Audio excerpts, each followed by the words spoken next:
What's up, everybody? It's me, Allie Burns from Picks and Parlays, and it's time for another Picks and Parlays Power Hour.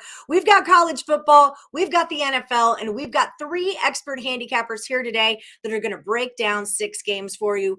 Craig Trapp, Ross Benjamin, and Nick Parsons are in the house. And speaking of house, I've got to tell you, for all of you fantasy players out there, go to nohouseadvantage.com. All right, really cool site. It is changing the game of fantasy sports by offering the most dynamic fantasy sports platform available today. All you got to do is go over to nohouseadvantage.com and check them out. Tons and tons of fun. So with me today, I've got Mr. Craig Trapp in the house to talk a little bit of college football. Craig, how you doing, friend? Oh, exciting. I think, what are we officially? This is week 9 of college football, so we're officially past the halfway point of college football, believe it or not. And it's that time where you can take what you've learned through the season and put it to good use. So I always say I think I get better as the season goes along because, you have more things at your disposal. Early in the year, you don't necessarily know all the players, especially with the transfer portal. This year, I think this is going to make a big difference from here on out. Yeah, especially I'm a stat-driven person. I need stats. I need home stats, away stats. I need all the stats. So now we've got plenty of information to go off of. We're going to start this one off. TCU minus 7.5 is at West Virginia.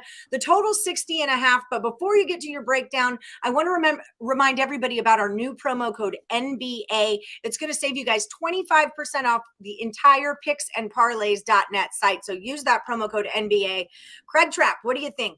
TCU at West Virginia.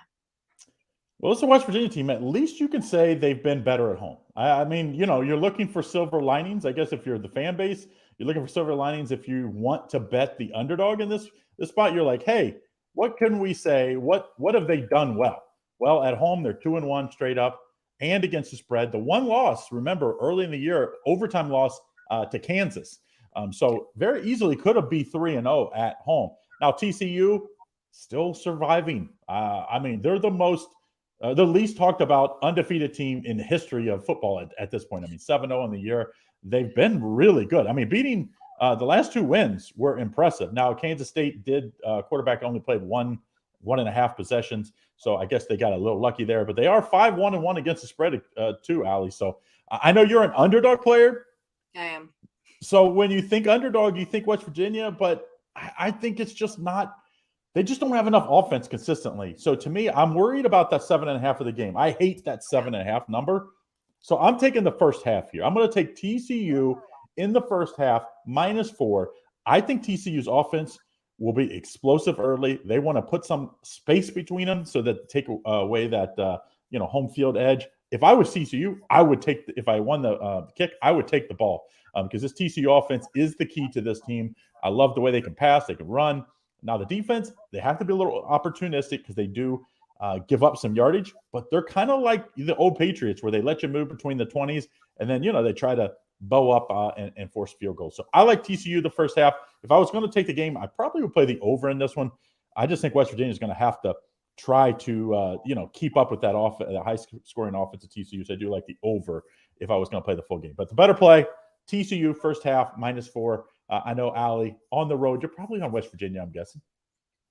I'm just laying off of this altogether. I always remember what you say about getting to Morgantown is not an easy place to play at. So I lean West Virginia most of the time for that reason. It's worked out for me twice this season already.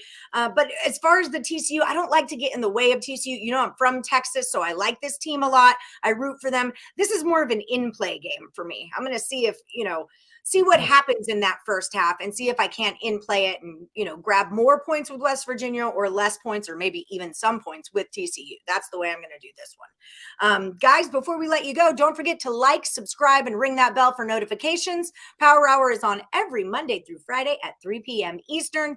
Till we see you again, we are going to go with TCU -4 first half. Okay, Craig, let's move in to the NFL, all right? Bears, wow. Okay. Wow. That just happened against the Patriots. I know a lot of money went to money heaven in that game, but here we have the Bears at the Cowboys.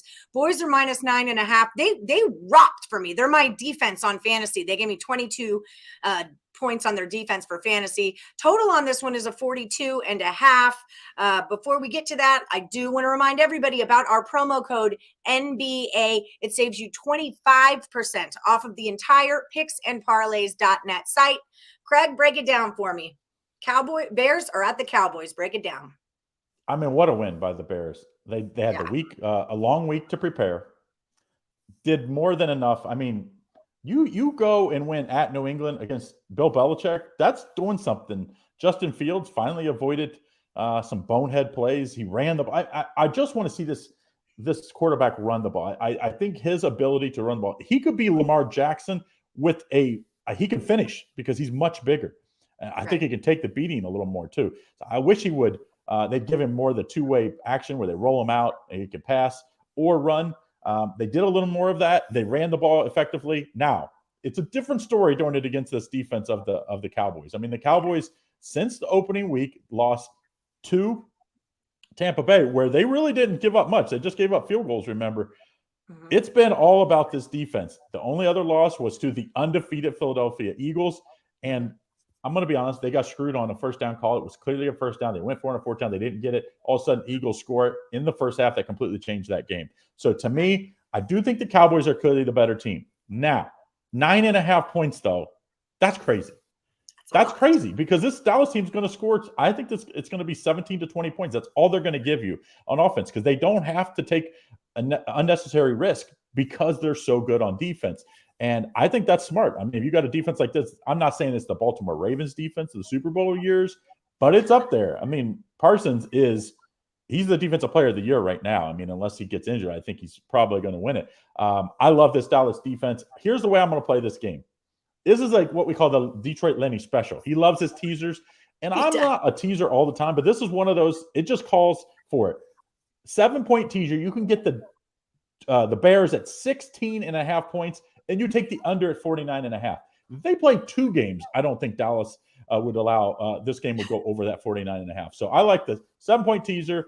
I'm going to tease it to the Bears 16.5 and the under. If I was just going to have to, you said, hey, gun to your head, you have to play. What are you going to play in this game? I probably would play the under 42.5 if I was just playing, one side or the other without the teaser. So that was my first initial look. Kind of anytime I see the Cowboys, that's my first initial look is under. Yeah. But I mean, this is almost, in your teaser, it's almost 50 points, but what is it? 42.5. I still have no problem with that going under at all. So that is the play. Craig's 7-point teaser, Bears plus 16.5, under 49.5. Don't forget to like and subscribe, ring the bell for notifications. We're on every Monday through Friday at 3 p.m. Eastern. Thanks so much for joining us on the Power Hour, Craig. We'll see you next week. See you next week. Okay, so up next, we're going to talk some Utah at Washington State, and we're going to talk Patriots and Jets. We're going to talk to Ross Benjamin all about it. What's happening, Ross? It's all good, Allie. How are you?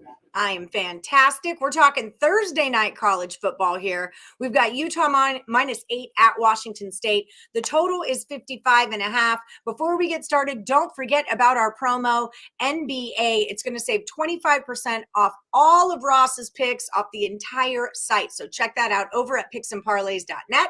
All right, Ross, what do you have for me? Yeah, real quickly before I get to the pick, my college football off a 4-1 week last week. NFL 10-star top plays, 8-0 on the season, 13-5 with NFL primetime games, which is Sunday, Monday, Thursday night games. And including last night, I had the winner in the Chicago-New England game to go over the total of 40. All right, let's get to the free pick. Since the start of last year, I was surprised to see Utah 0-5 straight up in ATS is a road favorite of 9.5 or less. And since 2017, on the other side of the coin, we got Washington State during that course of time, 5-0 against the spread and 4-1 straight up as a conference home underdog of 9.5 or less. Getting beyond those trends, I think this is a potential flat spot for a very good Utah team. And folks, it's not always about who the better team is on paper or who the better team will be at the end of the year. It's about beating the number. And Utah, their last 2 games, they faced number 10 USC and number 12 UCLA. They split those games, and both of those teams, when they played them at the time, were both top 10 teams and both undefeated. Now they're going to be facing a Washington State team that's coming off back-to-back losses by 14 plus points.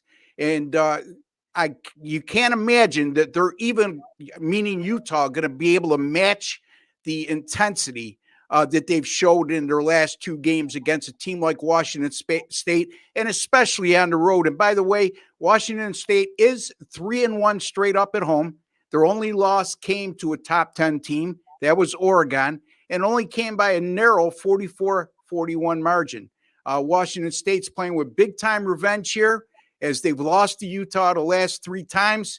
And college football conference home underdogs between 8 and 11 points, playing with revenge like Washington State is, coming off back-to-back road losses by 14 points or more like Washington State is, and they're facing an opponent like Utah with a win percentage of 750 or less, and that opponent is coming off a straight-up win.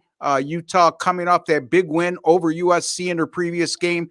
Those conference home underdogs within that point spread parameter, 11-0 against the spread since 1986. Not only that, they won 7 of those 11 games as a home underdog of 8-11 straight up. So I'm going to take Washington State here as a sleeper pick, +8 over Utah. All right, Washington State +8. I love it when picks rhyme. It's this weird thing I'm obsessed with for your Thursday night game. Washington State +8. Everyone, don't forget to like and subscribe. Ring the bell for notifications.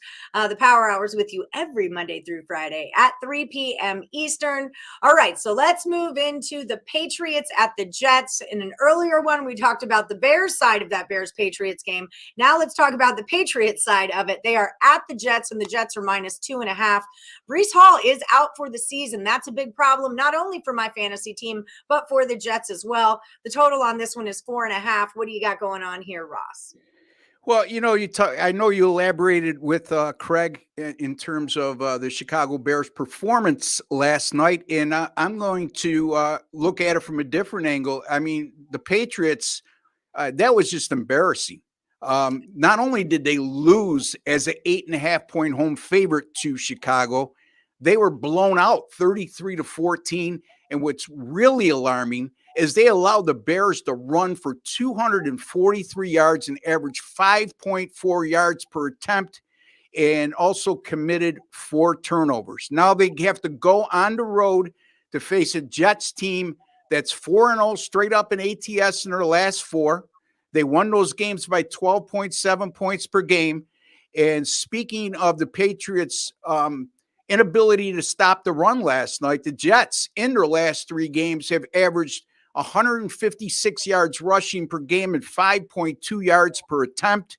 I know that they lost Breece Hall for the season. That's a huge blow, but they did make a quick trade for James Robinson. Also have a very good back out of North Carolina and Michael Carter.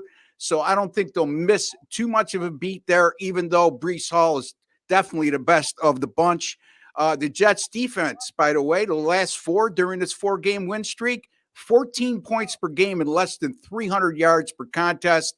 I like the Jets here over New England. See, I'm on the other side of this one. I see New England being in a bounce back spot here. Lenny had an angle about Belichick not wanting to beat the win record, the Hollis win total record at the Bears, but he's willing to do it at the Jets, and he was saving it. There's a lot going on there. So I'm kind of on the other side of this one. I know the public, the book knows that the public only remembers the last thing they saw, and they just saw the Patriots losing their butts. So I'm a little on the other side of this one, Ross, but we're allowed to disagree. That's why they let us bet on this kind of stuff, right? Absolutely. That's why they let us bet. Respectfully disagree. Yes, I respectfully disagree. That's just it. Everyone, don't forget to use that promo code NBA to save you 25% off the entire site. That includes all of Ross Benjamin's plays over at picksandparlays.net. And don't forget to like, subscribe, and ring the bell for notifications. We do the Power Hour every Monday through Friday at 3 p.m. Eastern.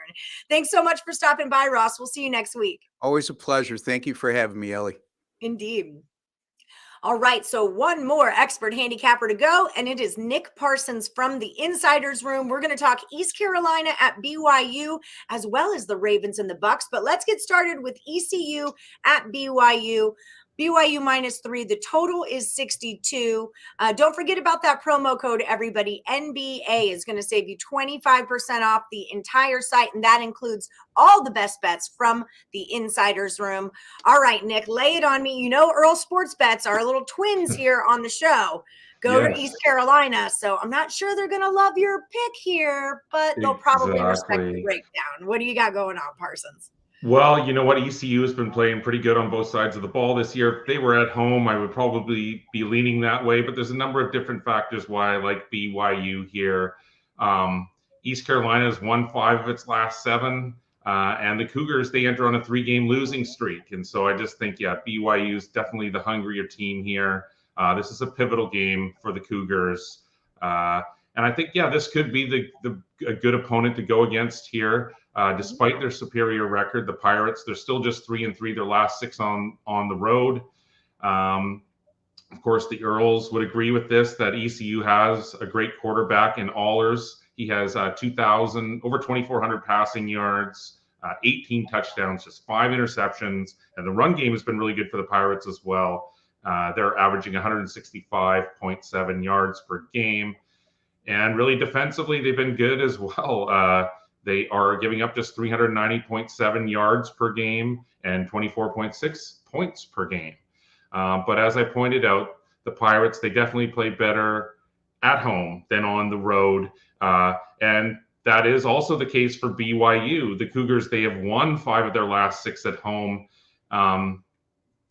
And I'd argue that Jaron Hall, the Cougars quarterback, has possibly been even better than his counterpart. He has just over 2,100 yards passing, 19 touchdowns, and 3 interceptions. The ground game, not quite as good, but also pretty strong. It averages almost 150 yards per game.